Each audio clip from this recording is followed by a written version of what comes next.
Entonces, ¿cómo encajamos esto con los roles?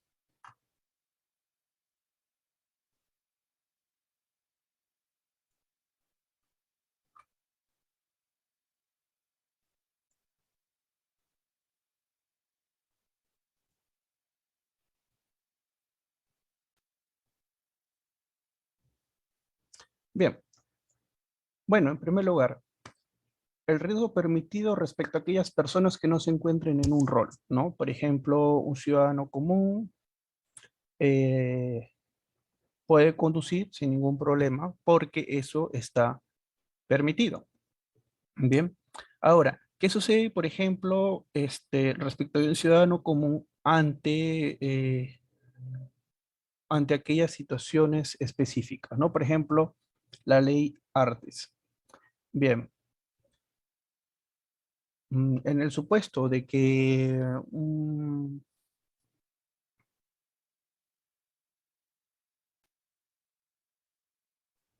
ya me costó un poco pensar en un ejemplo para una persona sin rol respecto de la Lex Artes, ¿no?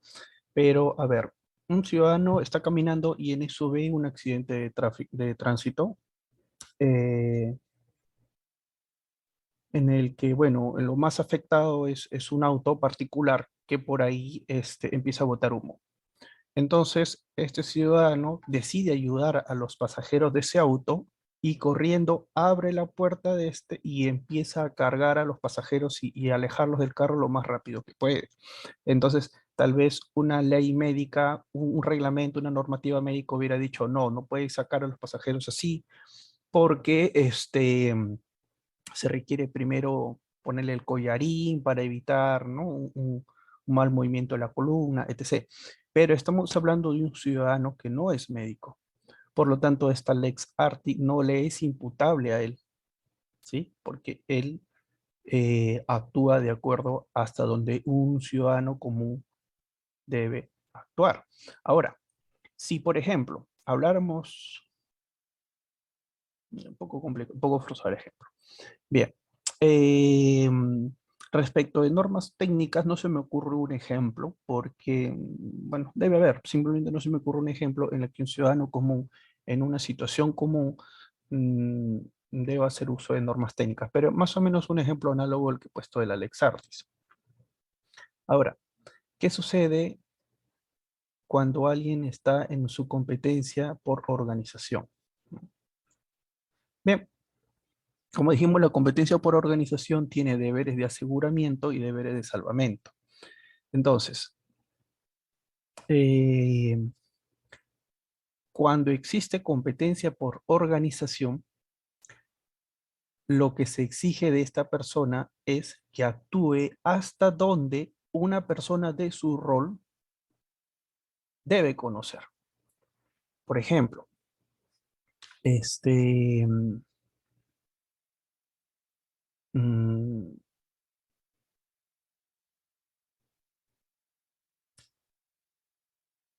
un médico.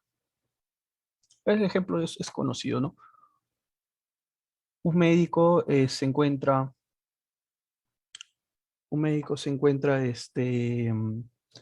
realizando consultas generales, va un paciente porque, bueno, le duele el estómago, el médico empieza a revisarle y detecta unas manchas o una especie de tumor en el paciente que no tiene nada que ver con su malestar del estómago.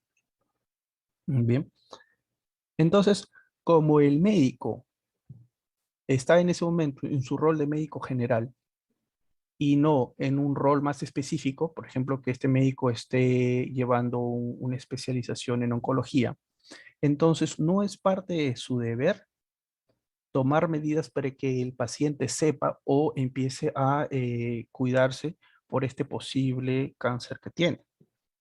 No. Entonces, alguien no puede decirle, bueno, tú tenías el deber de ordenar hacer una tomografía, bueno, una radiografía, perdón, para descartar el tumor. El médico no está obligado a hacerlo porque en ese momento él estaba en su calidad de médico general. Por el contrario, si él hubiera sido, si él hubiera sido visitado por su especialidad en oncología, entonces por supuesto que debía haber mandado a hacer esa prueba como un deber de aseguramiento. ¿Y por qué? Bueno, porque es parte de su lex artis, ¿no? O sea, mientras que a una persona sin rol no se le exigía que, que haga uso de conocimientos especiales como la lex artis o las normas técnicas, a este médico sí se le exigiría si estuviera él en calidad de eso, ¿no? O sea, al oncólogo sí se le exigiría la lex artis en cuanto a al examen de radiografía, y a un médico general se le exigiría la lex artis en cuanto al protocolo normal, a un protocolo que todo médico debe hacer ante un ante una consulta que se le haga, ¿no? Como médico general. Por ejemplo, no sé, tal vez un médico general debe siempre tomar la temperatura o siempre revisar la garganta, aun cuando le vienen a consultar sobre cualquier otra cosa, algo así como que fueran los generales médicos de un paciente, ¿no? Entonces sí se le puede imputar si es que no le hizo esos exámenes y luego se descubre que tenía un mal que hubiera sido detectado, por ejemplo, tomándole la temperatura o revisando su garganta. Bien, con los deberes de salvamento se aplican las mismas reglas, ¿no? Una persona está obligada a actuar respecto de su rol en cuanto a salvar a alguien. Por ejemplo, a una persona común no se le puede ordenar o exigir que salve a alguien que se está ahogando en la playa, pero si alguien ha sido contratado como salvavidas, sí tiene el deber de hacerlo. Y en caso no lo haga, estaremos ante un caso de omisión por comisión. Y acá también, ¿no? Si no realiza un deber de aseguramiento, estaremos ante un caso de imprudencia. Luego vamos a detallar más en esas dos figuras. Bien. En el caso de los deberes de salvamento, tenemos típicamente el ejemplo del mozo y los hongos, ¿no? Se dice que un estudiante eh, de biología trabaja en sus horas libres como mozo y en eso le dan un plato que contiene unos hongos venenosos. Él, por sus conocimientos de biología, sabe que son venenosos, pero a un mozo no se le puede exigir que lo sepa. Por lo tanto, él estaría en este tipo de rol, ¿no? Acá, lo que le llamamos sin rol. Está en su calidad de mozo. Sin embargo, si él, por ejemplo, asume la administración de un riesgo, sí estaría obligado. Por ejemplo, en el supuesto de que en el supuesto de que el chico, este estudiante, le diga al gerente, mira, ¿sabes qué?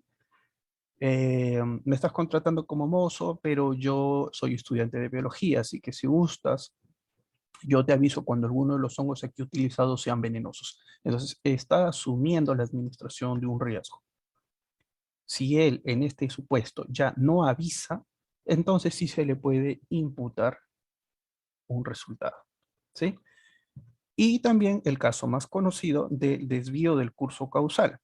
Es decir, el, el chico, el mozo, se da cuenta que los hongos son venenosos y no le da el, no le da el plato a la persona que le correspondía, sino a otro que, pues, con el que sí tiene una intención de dañar. Ya, ese es el desvío del curso causal que produce un deber de salvamento. Bien, respecto de la competencia institucional. Acá es un poco más complicado. Tenemos como competencia institucional el ser garante por vínculo filial, la competencia institucional del Estado, la confianza especial y la solidaridad. Bien, entonces, cuando existe una garantía por vínculo filial, la persona debe hacer uso de todos sus conocimientos, de todos. ¿sí? Sea uno un oncólogo, un bombero, etc. Aunque se encuentre no en su calidad de oncólogo, debe dar aviso, ¿no? O sea, si por ejemplo una madre de familia que es oncóloga descubre que su hijo tiene el tumor sospechoso del caso anterior, debe informarle, ¿ya? Si el mozo que va a servir estos hongos venenosos descubre que el comensal es su padre, entonces debe detenerse, ¿sí? En competencia institucional debe hacer uso de todos sus conocimientos. En el caso del Estado, o sea, el funcionario respecto del Estado, debe hacer uso de los conocimientos que le son exigidos a su cargo. ¿Y cuáles son estos? Bueno, pues ahí hay que acudir a el manual de funciones de la institución en la que se ve cuáles son las funciones de esta persona y, por ejemplo, podemos acudir también a la contratación, ¿no? Donde se dice, bueno, se busca un contador con tal y tal y tal y tal conocimiento. Bien. La confianza especial tiene a su vez dos supuestos, ¿no? Dijimos una, la que fundamenta la competencia institucional, por ejemplo, los bomberos o los médicos. Eh, Acá, bueno, se entiende que el conocimiento que debe aplicar la persona será hasta donde implique su función, ¿no? Ya sea normas técnicas, bueno, sus conocimientos básicos de, bueno, de atención en caso de accidentes, ¿no? O sea, no sé, poner el collarín o enyesar o algo, no sé sinceramente qué le corresponde a los bomberos. Y respecto a la competencia, perdón, a la confianza que materializa la competencia institucional, por si pusimos el ejemplo acá, de que a una persona dentro del hospital, a 3 personas dentro del hospital, se le asigna el área de urgencias, entonces tienen que hacer uso de todos los conocimientos que son necesarios para llevar a cabo su tarea. ¿Por qué acá es una cosa y por qué acá otra? Porque acá estamos hablando de que una persona se compromete a ser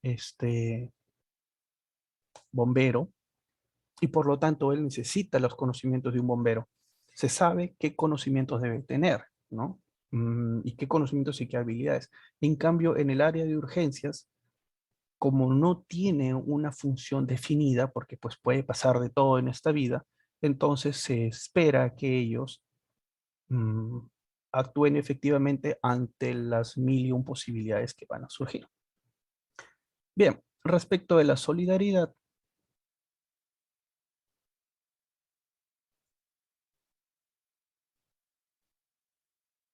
respecto de la solidaridad, no estoy muy seguro acá. La solidaridad es el supuesto, por ejemplo, de que alguien ve a una persona accidentada y no la ayuda. Entonces, habría que analizar si acá se debe hacer uso. Por ejemplo, que sea un médico el que lo vea, pero que no esté en su rol de médico. ¿Ya? No, claro. Ya, olvídenlo. En la solidaridad solo se debe hacer uso de sus conocimientos normales, ¿no? Porque si se le exigiera que haga uso de otras cosas, si no lo hace, ya estaríamos hablando de un delito de resultado. Mientras que